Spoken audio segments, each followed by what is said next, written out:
अस्सलाम वालेकुम। आज हमारा जो पेपर है वो पंजाबी यूनिवर्सिटी कंप्यूटर नेटवर्क का पेपर है। CC214 कोड है, फॉल 2024 का पास पेपर है। अच्छा, शॉर्ट क्वेश्चन से स्टार्ट करते हैं। सबसे पहला सवाल है हमारा कि नेटवर्क टोपोलॉजीज क्या होती हैं और टोपोलॉजीज की टाइप थोड़ी सी बताकर। अच्छा, टोपोलॉजी जो है वो एक स्ट्रक्चर होता है कि जो कंप्यूटर्स हैं वो किस तरह अटैच है या उनकी अरेंजमेंट किस तरह हुई है, उसका टोपोलॉजी कहते हैं। थ्रू सम मीडियम कनेक्ट होंगी वो हमने बताना होता है। जैसे स्टार टोपोलॉजी है, स्टार टोपोलॉजी में ये है कि कंप्यूटर्स होंगे और एक मेन सेंट्रल हब होगी। बस टोपोलॉजी ये इसमें सारी एक सिंगल मतलब एक वायर में सारे एक ही लेयर पे कनेक्टेड होंगे। रिंग टोपोलॉजी है, इसमें एक सर्कुलर रिंग बनी होगी, उसके बने होंगे सारे नोड्स उस तरह कनेक्टेड होंगे। मैश टोपोलॉजी होगी, इसका नाम मैश है लेकिन ये लगती स्टार की तरह है। और इसमें जो मेन चीज़ यही है कि जो नोड के नेबर्स होंगे और नोड उन सब से डायरेक्टली लिंक होगा, मतलब हर नोड पे जाने का उसके पास रास्ता होगा अपने नेबर्स में। अच्छा, सेकंड सवाल है हमारा, लेयर्ड आर्किटेक्चर इन कंप्यूटर नेटवर्क्स की सिग्निफिकेंस क्या है। लेयर्ड आर्किटेक्चर जो है, जो कॉम्प्लेक्स डाटा होता है हमारे नेटवर्क में, उसको छोटा छोटा कर देता है लेयर्स की फॉर्म में। नीचे आके देखते हैं लेयर्स की क्या हमारी सिग्निफिकेंस है। अच्छा, स्केलेबिलिटी। स्केलेबिलिटी ये है कि अगर हम वाईफाई यूज़ कर रहे थे और हम एक केबल पे आ गए हैं तो ये नहीं होगा कि फंक्शनैलिटी ब्रेक हो जाएगी। जैसे हमारी कोई मीडियम थी, जैसे इसमें भी बताया कि अगर लेयर 1 पे अगर कुछ हो रहा था तो वो लेयर 7 की फंक्शनैलिटी को नहीं तोड़ेगी। स्टैंडर्डाइजेशन ये है कि जैसे अब डिफरेंट ये एग्जांपल ले लें कि डिफरेंट राउटर्स होते हैं, डिफरेंट डिफरेंट कंपनी के, वो आपस में मतलब हमारे फ़ोन कनेक्ट हो जाते हैं उनसे, कोई यूँ इशू वगैरह नहीं आता है। एक स्टैंडर्डाइज फॉर्म में सारा कुछ चल रहा है और इसलिए वो आपस में कम्युनिकेट वगैरह कर सकते हैं। अच्छा, तीसरा हमारा ये है ट्रबल शूटिंग। ट्रबल शूटिंग भी ईजी है क्योंकि हमें पता होगा कि एप्लीकेशन लेयर ने एप्लीकेशन के साथ डील करना है, ट्रांसपोर्ट लेयर ने मीडियम का चेक करना है, लॉजिकल एलिमेंट्स देखने हैं। यूँ हमें हर लेयर्स का पता होता है और हर वायर का यूँ पता लग जाता है कि कौन सी वायर इस लेयर को हैंडल कर रही है। अच्छा, तीसरा सवाल है हमारा, सर्किट स्विचिंग क्या होता है और पैकेट स्विचिंग क्या होता है। सर्किट स्विचिंग जो होते हैं इसको हम सिंपली कह सकते हैं कोई ऐसा सर्किट जो हमारी पूरी कॉल के लिए एग्जिस्ट करे। एग्जिस्ट करने से मुराद ये है कि पूरी कॉल में ये ना हो कि लेयर्स इसमें भी लेयर पैकेट बाय पैकेट ना जाए, डायरेक्ट जाता है। पैकेट स्विचिंग में ये होता है कि इसमें डाटा जो है वो पैकेट बाय पैकेट जाती है, मतलब छोटा छोटा होके जाता है, जबकि सर्किट स्विचिंग में लगातार जा रहा होता है। सर्किट स्विचिंग की एग्जांपल जैसे मैंने आपको बताया, टेलीफोन वॉइस नेटवर्क्स हो गए, इसलिए सर्किट स्विचिंग में ज़्यादा। पैकेट स्विचिंग के मैसेज वगैरह हो गए या फिर मैसेज एग्जांपल ले रहा हूँ। अच्छा, लैन टेक्नोलॉजी क्या होती है और वैन से किस तरह। लैन टेक्नोलॉजी लोकल एरिया नेटवर्क होती है।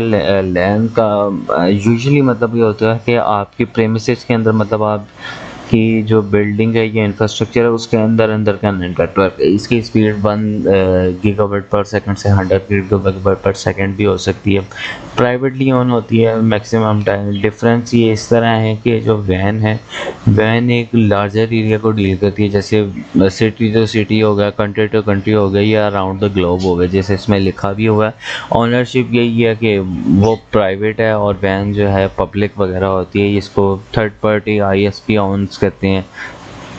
स्पीड जो है वो वैन की ज़्यादा होती है, लेकिन वैन जो है वो डिले भी ज़्यादा होता है क्योंकि उसमें डाटा ज़्यादा होता है और बहुत ज़्यादा उसका राउटिंग हो रही होती है ऑन एंड ऑफ। जबकि जो लैन है इसमें हो सकता है इतना ज़्यादा यूँ स्पीड का इशू नहीं हो, लेकिन वैन की स्पीड ज़्यादा होती है लेकिन उसकी डिले भी ज़्यादा होता है।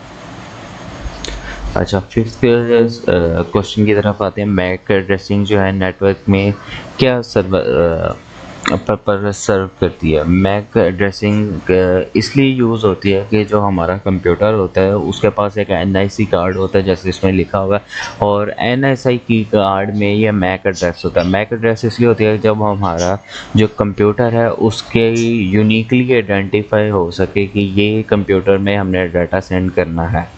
इसलिए यूज़ होता है। इसमें लिखा भी हुआ है कि यूनिकली आइडेंटिफाई कर सकें डिवाइस को लोकल डोमेन में। ये इसकी एग्जांपल है, ये हेक्साडेसिमल में लिखा हुआ है इसके अंदर। अच्छा, हमारा 6 क्वेश्चन है कि मेन नेटवर्किंग डिवाइसेस क्या होती हैं। सबसे पहले हमारी हब होती है। हब जो है इसलिए यूज़ होती है कि जो भी नोड्स या कंप्यूटर्स जो हब से कनेक्टेड है वो सारे के सारे सेम डाटा रिसीव करेंगे। मतलब अगर आपने हब में कोई मैसेज ट्रांसफ़र किया तो वो हब की हर डिवाइस को जाएगा। स्विच में ये है कि ये हब की तरह ही होती है, लेकिन इसमें एक जो यूनिक चीज़ ये है कि इसमें मैसेज जो है उसी डिवाइस को जाएगा जिसके लिए इंटेंड होगा। इसमें इसकी मैक एड्रेस देंगे और ये डायरेक्ट उसी के पास जाएगा। अच्छा, राउटर जो है सॉफ्टवेयर और हार्डवेयर का कॉम्बिनेशन होते हैं जो डिफरेंट नेटवर्किंग डिवाइसेस को कनेक्ट करने के लिए यूज़ करते हैं। मॉडेम आगे, मॉडेम जो है डिजिटल सिग्नल को एनालॉग बनाता है ताकि हम जैसे हमारे वो राउटर्स, आजकल के राउटर्स हैं, वाईफाई जिस तरह हमारा वर्क करता है, डिजिटल एनालॉग सिग्नल होते हैं, हमारा फ़ोन उनको डिजिटल करके फिर हमारा फ़ोन डिजिटल करता है और फिर एनालॉग जाते हैं सिग्नल। इस तरह कम्युनिकेशन होती है। अच्छा, ये आपके शॉर्ट क्वेश्चन एंड हो गया। अब लॉन्ग क्वेश्चन है, IPv4 और IPv6 में फ़र्क क्या है और एडवांटेजेस क्या है। IPv4 32 बिट है जबकि IPv6 128 बिट है। ये डॉटेड डेसिमल है, ये हेक्साडेसिमल है। इसकी जो अमाउंट है वो 4.3 बिलियन एड्रेसेस है जबकि इसकी अमाउंट है 3.4 × 10⁻38 एड्रेसेस है। इसमें ये जो हमारी मैनुअल इनपुट है वो हमें देनी पड़ेगी खुद, यानी मतलब कॉन्फ़िगरेशन करेंगे। इसमें जो है ऑटो कॉन्फ़िगरेशन होती है। अच्छा, इसकी जो लेंथ है वो 20 से 60 बाइट्स होती है और चेकसम भी होता है। और जो हमारे पास IPv6 है वो फिक्स लेंथ 40 बाइट्स होगी और नो हेडर चेक्स होंगे। अच्छा, हमें IPv6 चाहिए क्यों होता है। जब IPv4 में ना था तो इसके जैसे आपने देखा 4.3 बिलियन एड्रेसेस थे। 4.3 बिलियन एड्रेसेस तब के टाइम से बहुत थे कि ये काफ़ी एड्रेसेस हैं। लेकिन अब आपको पता है हर यूज़र के पास 2-2 3-3 डिवाइसेस हैं और टोटल पॉपुलेशन 8 बिलियन है। तो ये टोटल पॉपुलेशन को भी डील नहीं कर सकते। और अगर जैसे अब टोटल पॉपुलेशन के पास 2-2 3-3 डिवाइसेस है तो इसको ये मीट नहीं कर सका। इसलिए नेट बना, नेट ने कुछ देर इसको हैंडल किया फिर लेकिन वो भी नहीं कर सका। इसलिए इसको IPv6 डेवलप हुआ। इनफाइनाइट स्केलेबिलिटी, मतलब हर पर्सन के पास बिलियंस ऑफ एड्रेस मौजूद होंगे। यूँ इसमें एड्रेसिंग का इशू नहीं था। राउटिंग प्रोसेस ज़्यादा थी क्योंकि इसमें फ़िक्स अमाउंट ऑफ बाइट्स थी हमारी हेडर में, तो हमें पता था। और चेकसम की वजह से कोई मतलब हमें डिले वगैरह भी नहीं थी, जल्दी थी। बिल्ट इन कॉन्फ़िगरेशन है कि डिवाइसेस जो हैं कॉन्फ़िगर अपनी कर सकती हैं खुद से DHCP सर्वर, जो कि इजी था। सिक्योरिटी बेहतर थी। अच्छा, क्वालिटी ऑफ सर्विस बेहतर थी क्योंकि इसमें जो है ना मतलब पता होता था कि जो सेंसिटिव डाटा वो जल्दी चला जाए और जो मतलब कोई इसमें डिलेज वगैरह नहीं थी। अरे, सेकंड लॉन्ग क्वेश्चन की तरफ आते हैं। सेकंड लॉन्ग क्वेश्चन हमारा राउटिंग कंप्यूटर नेटवर्क। दो राउटिंग प्रोटोकॉल्स बतानी है जो इंटरनेट पे यूज़ हों और वो किस तरह काम करती हैं। राउटिंग का मतलब यही है कि एफिशिएंट वे सिलेक्ट करना अपने डाटा को एक डिवाइस से दूसरी डिवाइस में मूव करने के लिए। This function take place in network layer of सही मॉडल। अच्छा, router analyse the destination IP address of incoming packets, consult an internal table called routing table. Routing table आपने वो पढ़ा भी होगा।